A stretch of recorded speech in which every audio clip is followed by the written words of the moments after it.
Cheyenne Dog Soldiers. The Cheyenne are a tribe of Algonquin linguistic stock who were closely allied with the Arapaho and Gravant, and loosely allied with the Lakota Sioux. One of the most prominent of the Plains tribes, they primarily lived and hunted on hills and prairies along the Missouri and Red Rivers. Originally, the Cheyenne resided in the Great Lakes area in Minnesota and on the Missouri River. Here, they lived in earth-covered log houses in permanent settlements, farmed, and made pottery. However, in the late 1600s, they began a westward migration, most likely due to competition and conflict with other native people. The Cheyenne, who've ranged from Montana to Oklahoma to Colorado, merged into one tribe in the early 19th century, under mounting pressure from the United States military and a growing tide of settlers. The Cheyenne soldiers were organized into societies or orders, each of them fraternal, military, and religious, with duties, privileges, and dress tracing their origin to some mythical creature, hero, or medicine man. They had different songs and rituals. Of these organizations, none played a role like the Cheyenne Dog Soldiers. Traditionally, Cheyenne tribal governance was organized in two groups, the Council of 44 and a group of military societies. The Council of 44 consisted of elder chiefs who managed the day-to-day governance of the Cheyenne. Military societies maintained discipline within the tribe and provided military leadership. There were a handful of military societies, including the Fox Warrior Society, the Elk Warrior Society, the Shield Warrior Society, the Bowstring Men, the Dog Warriors, as well as the Contrary Warrior Society. The Dog Soldiers were the most powerful and militant of the Cheyenne tribe's 6 military societies. The society came to prominence during the Native resistance against American expansionism in the 19th century. About 1830, all the men of the Massiskota Cheyenne Band joined the Dog Soldiers. The society was then comprised of about half the men in the tribe, and was the most distinct, important, and aggressive of all the warrior societies of the Cheyenne. Dog soldiers, along with other members of military societies, did law enforcement duty.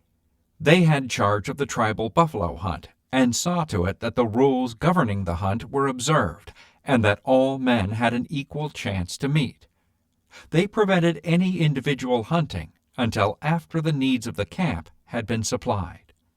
Dog soldiers didn't just have plenty of power on the home front. As time went on, they became a true political force among the Cheyenne, especially once violent clashes between Native Americans and settlers became common.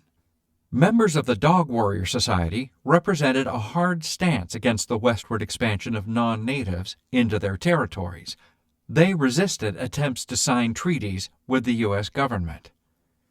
By 1840, the Dog Soldiers were so influential that the Cheyenne chiefs left it to them to decide whether or not peace should be made with the Kiowa, Comanche, and Apache, following the very disastrous drawn battle with these tribes in 1838. The peace then made by the Dog Soldiers has never been broken. The fight with the Pawnee in 1852 was a great misfortune to the Cheyenne, and in the following years, those who had lost relatives brought presents to the Dog Soldiers, urging them to avenge the dead.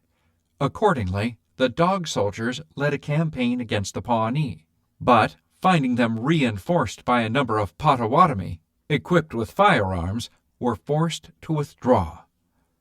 Gold was discovered in the Rocky Mountains in the 1850s, leading to the Pikes Peak Gold Rush and a flood of settlers to the region. The U.S. government pressured tribal leaders to sign a treaty reducing native territories to make way for the newcomers, dislocating and angering the Cheyenne, Sioux, and Arapaho who lived on the land. The Pikes Peak Gold Rush in 1858 brought the tension to a boiling point. In 1860, the Dog Soldiers refused to sign the treaty submitted by the Commissioner of Indian Affairs at Bent's Fort on the Upper Arkansas River, saying that they would never settle on a reservation. Members of the organization were active in raiding along the Platte River. The natives soon began to successfully attack wagon trains, mining camps, and stagecoach lines, a practice that increased during the Civil War, when the number of soldiers in the area significantly decreased.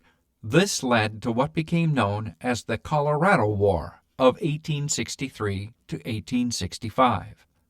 As the violence between the Native Americans and the miners increased, Territorial Governor John Evans sent a voluntary militia commander, Colonel John Chivington, to quiet the natives. In the spring of 1864, while the Civil War raged in the East, Chivington launched a campaign against the Cheyenne and their allies, his troops attacking all natives and razing their villages. The Cheyenne, joined by neighboring Arapaho, Sioux, Comanche, and Kiowa in Colorado and Kansas, went on the defensive warpath. After a summer of scattered small raids and clashes, a part of the Cheyenne and Arapaho were ready for peace. As a result, the native representatives met with Evans and Chivington at Camp Weld outside of Denver on September 28, 1864. Though no treaties were signed, the natives believed that by reporting and camping near army posts, they would be declaring peace and accepting sanctuary. Cheyenne Chief Black Kettle and some 550 Cheyenne and Arapaho traveled south to set up camp on Sand Creek under the promised protection of Fort Lyon. The Dog soldiers who remained opposed to the agreement headed north to join the Sioux. Knowing that the natives had surrendered, Chivington led his 700 troops, many of them drinking heavily, to Sand Creek and positioned them, along with their 4 howitzers, around the native village. The trusting Black Kettle raised both an American and a white flag of peace over his teepee. However, as Chivington received orders from his superiors, he ignored the symbol of peace and surrender, raising his arm for the attack. Cannons and rifles began to pound upon the camp as the natives scattered in panic. The soldiers began to charge, hunting down men, women, and children, shooting them unmercifully. A few warriors managed to fight back, allowing some camp members to escape across the stream. One man, Silas Soule, a Massachusetts abolitionist, refused to follow Colonel Chivington's orders. He did not allow his cavalry company to fire into the crowd. In the attack, 150 natives were killed, most of which were old men, women, and children. In the meantime, the cavalry lost only 9 or 10 men, with about 3 dozen wounded. Chief Black Kettle and his wife followed the others up the stream bed, his wife being shot several times, but somehow managing to survive. The survivors, over half of whom were wounded, took refuge in the camp of the Cheyenne Dog soldiers, who had remained opposed to the peace treaty at the Smoky Hill River.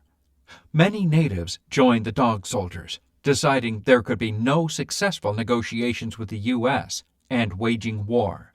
Indeed, the Sand Creek Massacre is cited as a critical cause of the Little Bighorn battle, as many Cheyenne warriors devoted their lives to war against the U.S. Following the Sand Creek Massacre, the combined native force of Cheyenne Dog soldiers, Sioux, and Arapahos formed a war party whose objective was the raiding of the Emigrant Road near the Platte Bridge. There, a stockade had been erected, known as Camp Dodge. It is estimated that this war party numbered 3,000 men. They attacked Julesburg and Camp Rankin, killing 14 soldiers and 4 armed civilians at little or no loss to themselves. They then embarked on a great raid along the valley of the South Platte River. The Cheyenne raided west of Julesburg, the northern Arapaho near Julesburg, and the Sioux east of Julesburg, destroying a dozen or more ranches and stagecoach stations along 93 miles of the river valley, and accumulating a large herd of captured cattle. Near Valley Station, the Cheyenne had a minor skirmish in which they didn't suffer any losses. During the raid, the Cheyenne encountered a group of 9 former soldiers. They killed all 9 of them, and discovered 2 Cheyenne scalps in their luggage from the Sand Creek Massacre. The natives continued north toward the Powder River country of Wyoming to join their relatives there. The Sioux led the way as they were most familiar with the territory. Far to the north in the Yellowstone River Valley of Montana, Sioux killed a colonel named Smith. Subsequently, they killed 11 men near Fort Benton on the Missouri River. Nearly daily attacks on isolated outposts, stagecoach stations, and wagon trains continued throughout June and into early July. Several additional soldiers and civilians were killed. In the following months, the natives frequently raided wagon trains and military establishments along the Oregon Trail in Wyoming. In the summer of 1865, the natives launched a large-scale offensive in the Battle of Platte Bridge. Of the 150 soldiers present, the Army suffered 29 killed and 10 seriously wounded, while there were 8 natives killed. The Dog Soldiers assumed police duties during this expedition and succeeded in preventing the troops from discovering the presence of the natives. The success of the native strategy on this occasion has been credited to Roman Nose, a Cheyenne war chief. In 1865, another attempt was made to hold a council and make a treaty with the Cheyenne, Arapaho, Kiowa, Comanche, and Apache. The commission met the tribes on the Arkansas River, and reservations were set aside in the region to the south. This treaty was accepted as binding by most of the Cheyenne, but the Dog Soldiers would have nothing to do with it, though 2 attempts were made to induce them to leave lands which they had never ceded to the government. When General Hancock attacked, the Cheyenne succeeded in getting away with their usual ease, leaving their village to be burned. During 4 months of active campaigning, General Hancock, with a force of 1,400 men, consisting of cavalry, artillery, and infantry, succeeded in killing only 2 hostile natives. As General George Custer also failed to subdue the natives in the summer campaign on the Republican and Smoky Hill rivers, the Cheyenne were induced to come in for the Medicine Lodge Treaty. But as Fort Reno, Fort Phil Kearny, and Fort Smith had been built along the Powder River Road to Montana, through the last remaining hunting grounds of the tribe, the treaty came to nothing, for the natives could not sit quietly while their livelihood, the buffalo, was being destroyed. In 1868, the Battle of Beecher Island took place. It was one of the most brutal battles between the U.S. and the Plains natives in the American West. It took place on the Arickaree River, then known as part of the North Fork of the Republican River, near present-day Ray, Colorado. Native warriors had been attacking the settlers and travelers in western Nebraska and Kansas for months. Soldiers were sent to pursue them, but always arrived on scene after they were gone. Colonel George A. Forsyth then raised a company of 50 frontiersmen, many of whom had lost their dearest friends and relatives to the natives. On September 17, 1868, a large group of Cheyenne, Arapaho, and Sioux warriors attacked. After a few volleys of fire, the native line broke. Roman Nose, who was a Cheyenne chief himself, fell dead from his horse, and the natives retreated. The soldiers also retreated to a sandbar in the middle of the Arickaree River and concealed themselves behind the bodies of their horses. The battle now changed to a siege. Major Forsyth dispatched scouts to walk the 75 miles to Fort Wallace, Kansas, for reinforcements. Many of the scouts were killed by the natives, but eventually some managed to reach the destination. The native plan was to starve the soldiers, as at the beginning of the fight, soldiers had lost their pack mules with all their provisions. They had nothing but river water and a dead horse. They laid in the sand pits for a whole week, drank river water, and ate horse meat. Reinforcements for the soldiers arrived at the battle site on the morning of September 25th to the relief of the besieged soldiers. Right there, the battle was over. The natives saw the reinforcements and decided to scatter. The U.S. lost 6 soldiers, with 15 being wounded. It is unclear what the native losses were, but they are estimated to be around 10 to 30. After that, the dog soldiers participated at the Second Battle of Adobe Walls. Early in the morning of June 27, 1874, a combined force of some 700 Comanche, Cheyenne, Kiowa, and Arapaho warriors, led by Comanche chief Quanah Parker and Isatai, attacked the buffalo camp. The hunters took refuge in 2 stores and a saloon. There were only 28 buffalo hunters at the camp at the time of the attack, but their superior weapons repelled the native assault. After 4 days of continuous battle, about 100 men arrived to reinforce the post, and the natives soon retreated. While estimates vary as to the losses, as many as 30 natives were killed, and many others, including Parker, were wounded. In 1876, many dog soldiers were present at the Battle of Little Bighorn, a conflict between Sioux, Cheyenne, and Arapahos with the U.S. Army. The fight was an overwhelming victory for the natives, who were led by several major war leaders, including Crazy Horse, Chief Gall, Brave Bear, American Horse, and Two Moons, and had been inspired by the visions of Sitting Bull. During the winter after Little Bighorn, Dull Knife, a Cheyenne war chief, and his people camped along the headwaters of the Powder River in Wyoming, where they fell victim to the Army's winter campaign for revenge. In November, General Ronald Mackenzie's expeditionary force discovered the village and attacked. Dull Knife lost many of his people. The Cheyenne were forced to move. It is anticipated that the dog soldiers were present at the capture of Dull Knife's village. It looked like the Army managed to force the Cheyenne to surrender. The government moved the Northern Cheyenne to the then Indian Territory in order to put the whole tribe on one reservation. The climate of Oklahoma did not agree with the Cheyenne from Montana. They died in large numbers. Medical supplies and rations were short, and within a year after their removal, the Northern Cheyenne were so dissatisfied that a number of them resolved to fight their way back to the north.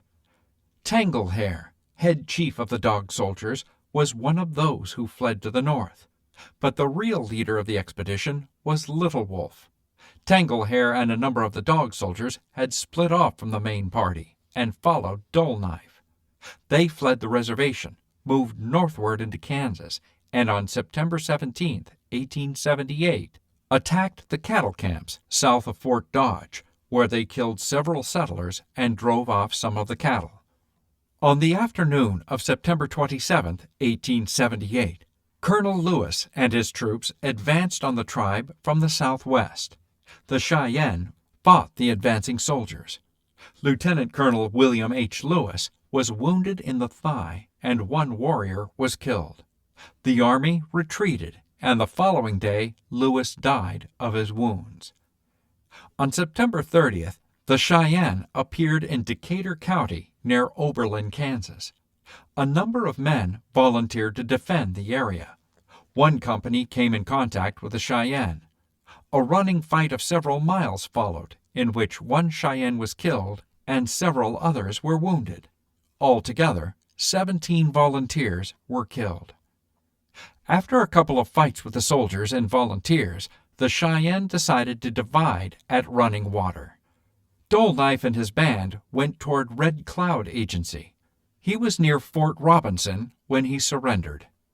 They were imprisoned in Fort Robinson, and on the refusing to return to the South, were starved for 8 days. Then they broke out from the prison and attempted to make their escape over the moonlit snow. A fight occurred, and more than a third of the natives, men, women, and children, were killed. Among them, Tanglehair, chief of the dog soldiers. After complicated negotiations, Dull Knife and the remaining of his people were moved to the Pine Ridge Agency in South Dakota. Later, he lived on a reservation assigned to the surviving Cheyenne in the Rosebud Valley. He died in 1883. On the other hand, Little Wolf remained all winter in the Sand Hills, where there was plenty of game and no settlers.